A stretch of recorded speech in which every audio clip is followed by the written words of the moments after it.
welcome back to another video. I'm Subatle Mkhize and this is my channel. If you are a regular degular, a regular liker, a regular sharer, honey, thank you so much for coming back once again. And if you're new here today, welcome to the channel. Make sure that you click the subscribe button so you can join the regular degulars.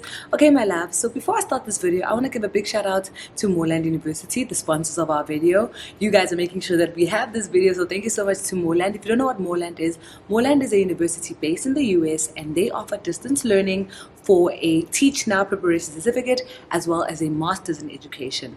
All the courses are online and 100% very interactive.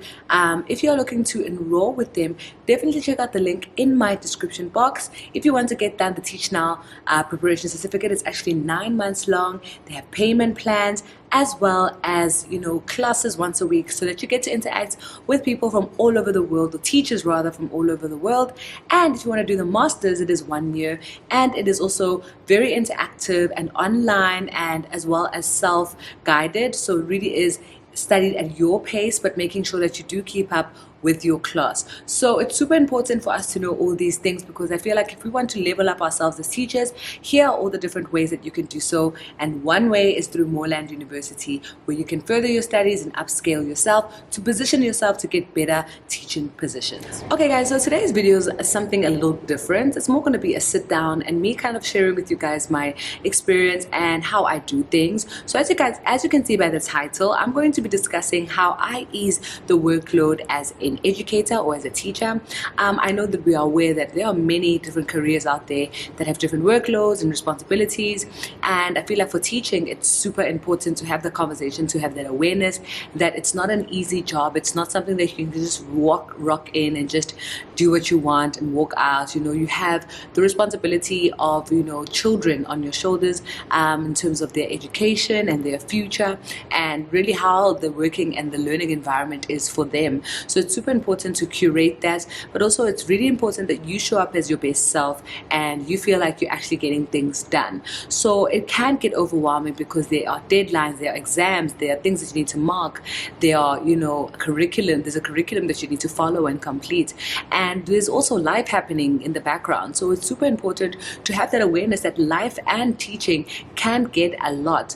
And so I'm going to share with you guys some ways that I found have helped me to ease the workload.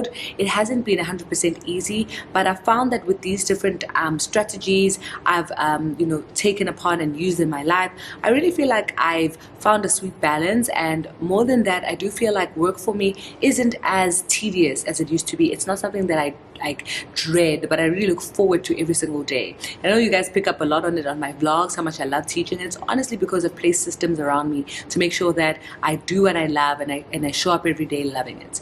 So let's get into the first thing. For the first part, I do have my notes here, so I will keep looking down. But the first thing I want to chat about is building a healthy workplace for yourself. I think it's important sometimes to take on that ownership of creating a healthy workspace and a workplace for yourself. That means forming relationship with your kids, forming some type of relationship with your colleagues, making sure that you maintain a clean working environment on your desk, your classroom.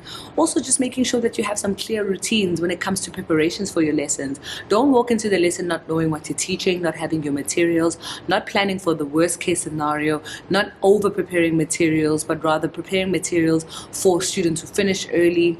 Make sure that you know that PPT on the like the back of your hand, in case you know you don't have access to your PPT, you can still have the class happen with or without the PPT. I think as teachers sometimes we do depend a lot on the curriculum and just following it, and we don't kind of approach it with the mentality of trying to improve or better it, or even sometimes do better than what you did last time. So I think it's important to have routines in place, how you prepare your materials, what are your things that you're doing before you teach. That's super important.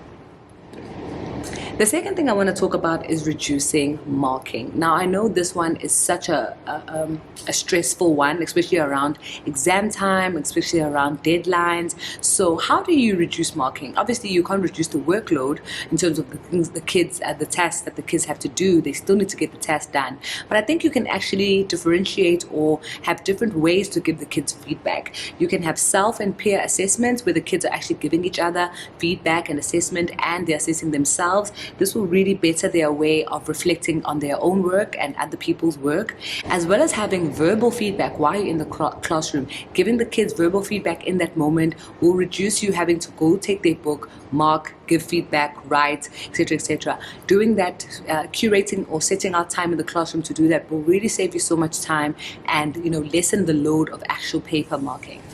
Okay, the other thing I want to chat about is working smart. Now, I know this one is quite common and we hear it a lot, but I feel like for teachers, when it comes to me and how I do it, I try as much as I can to create some smart goals and some smart targets. So, for example, if I know that I've got things that need to be done within this week, those are top of my mind. Those are top of my to-do list every week, and I make sure that I get them off that list by the end of the week. But if there are things that are going to be due in a month from now, I'm not doing that until 2 to 3 weeks before it's actually due. Okay, that for me, decreases the workload and kind of spaces things out for me. I think it's super important to know when things are needed and know that, and ask yourself, is this something that needs to happen now or can be pushed back? Because if you can push it back, there's no need to be an overachiever. Definitely plan your things out well so you can make sure you get the important things done when they need to get done. Another thing I want to chat about is having a to-do list that is focused on work-related things and a to-do list for your personal life. Don't put those to-do lists together, because that even makes it more overwhelming and more tough to get through that list. I think if you break up your tasks according to the different areas of your life, it makes it more attainable, I would say, instead of this long list that feels like it never ends and it can be very overwhelming. Okay, another thing I want to chat about is actually meetings. Now, this is one that I've noticed, especially here in the current school that I'm at. Something that I love so much about our meetings is that they have an agenda, they have a start date and an end date. It's always clear. We don't go on tangents and talk about things that are not related to the meeting. We're in and out. And I think that's super important, even when you're the person setting the meetings. Have an agenda in place, have the clear things that you need to get done, and get to those things and finish on time, because sometimes meetings that go on and on and on really add on to the workload, because things that don't need to be spoken about in this meeting end up being spoken about, or things that are not supposed to be addressed in this meeting end up being addressed, and that really adds to your to-do list. You find that you need to then, we need to do this, then we need to do this, then you have this long list by the end of the meeting. So it's super important to make sure that you stay on track when you have your meetings. Make sure that you have a clear agenda, start and finish time, who's at that meeting, and you hit the keynotes and you get out of there. You need to save every single time that you have for yourself to either do your planning, to take some free time, to walk around, have some fresh air, grab a coffee, things like that. Okay, another thing I wanted to chat about is actually creating some soft boundaries with your colleagues, with the parents, with the kids. I think sometimes we feel like we want to take the work home so that we get things done, so we don't have to bring yesterday's tasks into the next day. But I do believe that we need, as teachers, to have some soft boundaries in terms of replying to messages from parents and kids or students during your home time. When you clock out, make sure that you have clocked out and you're not doing any more work that has to do with your schoolwork. So clock out and be done with it, you know what I mean? And so that also allows you to kind of enjoy your life outside of work. Another thing I want to chat about too is that it really ensures that we keep that balance with work and life, because without that, you're really going to be living and breathing for your work. And so that is always going to make you feel overwhelmed. You feel like it never ends. So having that personal life and creating those soft boundaries is super important. So even when it comes to you interacting with your kids, keep it while during work hours. Don't take marking home. Don't take assignments in terms of things that you need to do for work at home. Make sure that once you clock out, you are done, because you don't want to be working 24/7. Okay, and then the last one I want to chat about is actually one that I feel like sometimes can be overlooked, especially as educators. We do feel like, we come last when it comes to the kids, but I really think that you can't pour from an empty cup, and it's super important for us to make that self-care time. And so for me, my self-care in the morning looks like waking up a little earlier to make sure that I iron my clothes, I do my skincare, I, do my hair, moisturize my body, have my tea, all these things. Make sure that I'm pouring into myself before I'm even pouring into other people.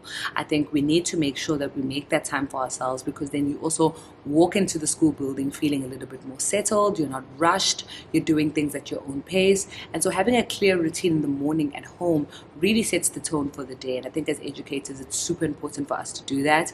And so I know that I might be saying a lot of things about organization and routines, but I think it's so important that even as adults, we need to have routines, we need to have systems in place that support us when we're not feeling our best. And so for me, self-care is super important as an educator, to kind of ease me into the day and make me feel a little bit more settled. And it even follows through into my workspace. I make sure that I leave the space clean so that I walk into the office feeling refreshed for the day. So yeah, guys, I just wanted to give you guys some good points, straight to the point, things that you can apply in your life. I hope they're super helpful. Let me know what else you are doing to ease the workload and kind of allow yourself to show up as the best teacher you can be. Okay guys, thank you so much for watching my video. I will see you guys in the next one.